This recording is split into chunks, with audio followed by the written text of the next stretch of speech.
been, or maybe you don't know, hello if you're new, welcome, subscribe. If you watch my videos or if you follow me on Instagram, you will know that I have been living in Phuket for the last 3 months, and let me tell ya, right off the bat, there are going to be so many more pros than cons. I love Phuket so much. Riley and I are going to be traveling indefinitely throughout Asia. There are so many places that I want to see and explore, and I tend not to return to the same places over and over again. I just want to come back to Phuket. I really love it here. By the way, I'm not here right now. We're in Bangkok. We're about to go to Chiang Mai for Christmas, which I'm so excited for. There will be elephants, there will be market, there will be a beautiful national park, but I'm probably going to keep saying here because like mentally we're still in Phuket and we're going back there in like a week, you know? Before I get into this, I'm going to give you a little bit of background about like where in Phuket we are and the things that we are there to do and what we like to do, if that makes sense. So I think a lot of people when they think of Phuket, they either think of like deserted beaches, which is definitely a part of it, and also Patong. Patong is like the big party area. There are really cheap drinks, there's a lot of music, there's a lot of sex tourism that goes on there, which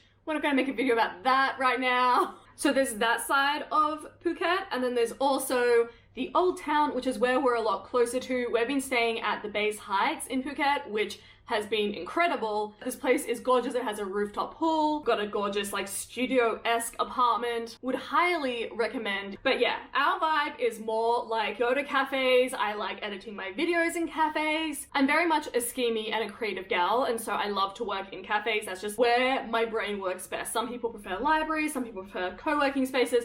I'm a cafe gal. So off the back of that, the first thing I love about Phuket is cafe culture, which is not something I expected that much at all. We didn't even pick our place due to its like proximity to good cafes, and we ended up with a wonderful place across the road called Summer House, which I am obsessed with. If you're in Phuket, especially if you're in that area, go to Summer House. They've got really good coffee. One thing I learned, if you don't have dairy by the way, is almond milk in Thailand is a lot better than soy milk. And normally in Australia, I'm like an iced soy latte gal, and over here I'm an iced almond milk latte gal because their almond milk is just a lot nuttier and creamier, and their soy milk has such a stronger taste. In Australia, soy milk is quite tasteless, like it's pretty bland. Over here, it definitely has a signature taste. Can't comment on the real milk because your girl doesn't do dairy. But yeah, there are so many nice cafes to work in. Summer House, I mentioned, wonderful staff, really cheap. There's another one called We Cafe really close by, which grow their own lettuce for their salads, and their salads are actually very good. But anywhere we go, like when we've gone into the old town, there was Tent, there was the vegan table, I think it was called. There's Glass House. There are so many cafes that you can go into. They've got Wi-Fi, they've got good coffee, they've got really cheap prices, and the staff is so friendly that they don't mind if you're going in there to like grab a smoothie or if you're going to sit down for the day and have like 101 coffees. So yeah, massively unexpected, but love the cafe culture of Phuket. The next pro is the beaches. They are so beautiful. I don't need to tell you this. I'm just gonna steal someone's drone shots for this part of the video so you can see how gorgeous they are because I just film everything on my iPhone. Stunning beaches, shouldn't be explained. The other thing I really love is the day trips out of Phuket. So we went to Phi Phi Island, which were we hospitalized and spent most of the time in the hospital?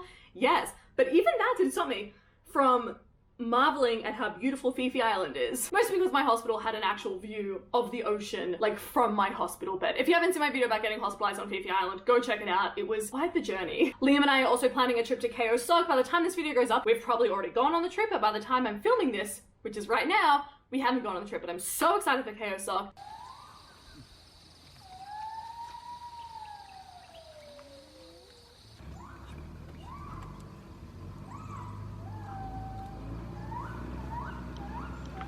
You can go to Krabi Island, you can go to Koh Samui. There's so many beautiful day trips you can do from Phuket, or even if you just want to go for a night or two. 10 out of 10 would recommend. Another pro is the cost of living. I don't think it's a surprise to anyone that the cost of living in Thailand is a lot cheaper than many other parts of the world, but even in other parts of Asia. Phuket is like a very touristy area, so I know a lot of people say that it's a lot more expensive than less touristy or less populated areas of Thailand. True, but it's still very affordable. For what it's worth, just some quick like off the top of my head, an iced almond milk latte is around 60 baht, which is, you know what, we're gonna get you some numbers here. You're so welcome. It's less than $2 American for an iced almond milk latte. Our rent comes in at under $400 a month. We're renting through Airbnb, which by the way, a con of traveling throughout Thailand in general, it's actually illegal to do short-term rentals in Thailand. It's something to do with the regulation of short-term rentals versus hotels. You're not legally allowed to stay in an Airbnb for under a month, and so Everywhere you go, there will be a massive, massive sign saying you can only rent here for minimum 1 month, or this is not allowed for day or week stays. But that is something to look out for. If you're using Airbnb,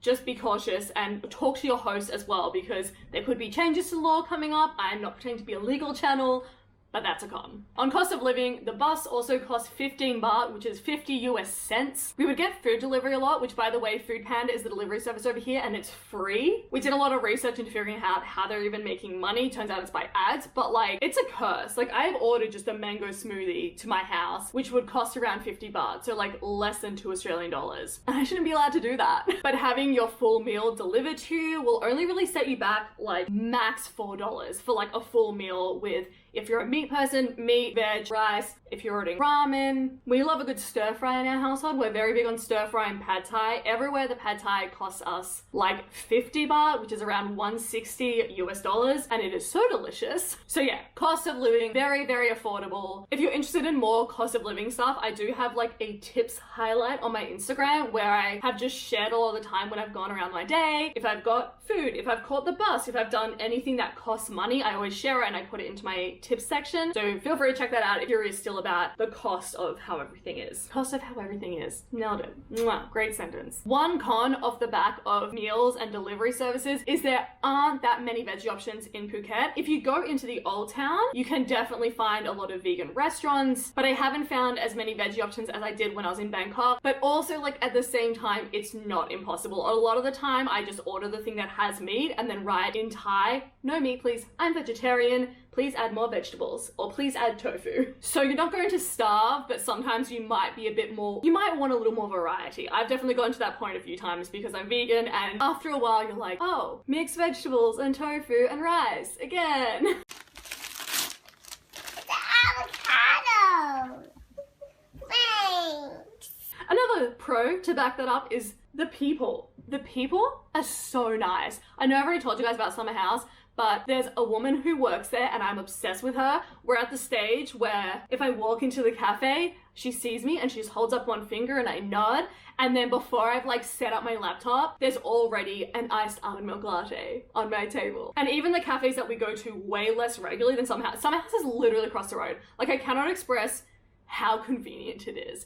But even the places that we go to a bit less regularly, because we do like to mix it up a little, even those wait staff will remember who we are. Again, it probably helps that like Riley is like 10 feet tall, and I don't think they have many white people going in regularly that they're like, oh, this is the same one again. Everyone we've met has been super nice and super friendly. Thai people in general are just they love a smile, they love calling you my friend, they're always happy to help out, and like no complaints about the people. A con is Grab, which is essentially Thailand's Uber. Costs minimum 300 baht to get anywhere, which is around 15 Australian dollars, 12 US dollars roughly. Why? I don't understand it. I don't have a license, so I can't ride a motorbike. Again, I know that's my fault. I get that, and I know that's like the main mode of transportation. But in Bangkok, and we're about to head to Vietnam, we've looked it up there as well, there's no minimum, which makes it really difficult if you aren't good at the public transport, which now we are, but if you weren't, it could be tricky. So definitely recommend getting a motorbike. I don't ride motorbikes, and Ryan and Liam both don't want to ride with me on it because like it's not just their life that they're responsible for, then it's mine as well, and we're all like, oh. So we have just been getting public transport around, but yeah,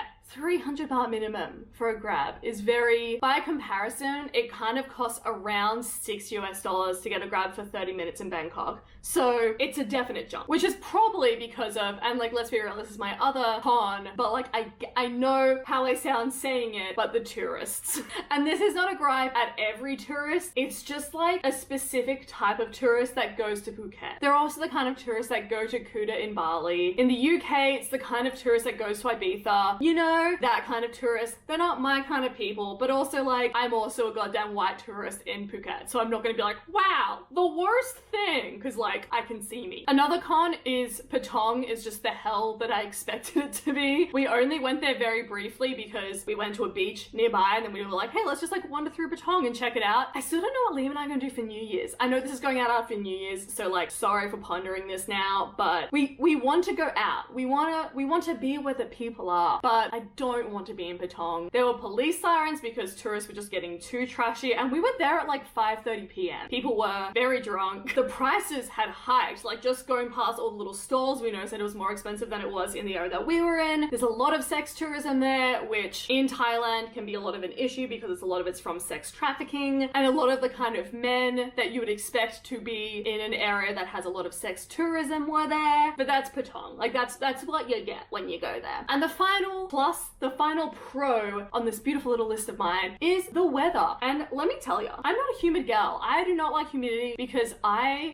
just sweat so much. She's a sweaty gal, what you gonna do? But I didn't expect to not just like survive, but actually love the weather in Phuket so much. I think the reason I like it is because it is nice and warm every day. You don't have to like bundle up, which if you're new and you don't know this about me, I love cold weather. That is my favorite. Snow and storms are just like my absolute favorite thing. So this isn't coming from someone who has to be on the beach or loves a summer getaway. That's not my vibe. In my experience, it's less humid than Bangkok, although we might have just come at different times of the year. I don't know. Meteorologists, please don't hold me to that. But then they get massive, massive storms. And I love a good storm, and it just pours with rain. And yes, it's unfortunate at the time that it happens when you're walking half an hour into the old town to go to a night market. But in general, love a good storm. So the weather is a pro for me, not just because it's nice and warm, but also when it pours and rains and storms. Also, the rooftop pool in our apartment is so nice when it rains because no one's up there. And I'm like, I'm gonna get wet anyway, so just go for a swim and do some laps in the rain. But yes, those are my thoughts on living in Phuket. In short, love it, love it, love it. Would recommend. Obviously, I understand I'm in like a massive place of privilege being able to do that. I'm not just being like, go pick up your life and ignore all your responsibilities. Like, I know that it's not that easy. And I specifically, we went on our own journey to figure out a way to make this life work for myself, but I know the role that privilege and luck had in that. But if you're considering staying in Phuket or living in Phuket, I could not recommend it more. It's just really beautiful there. It's so beautiful. It's so relaxing. It's just so chilled out. The moment I got there, I was just like,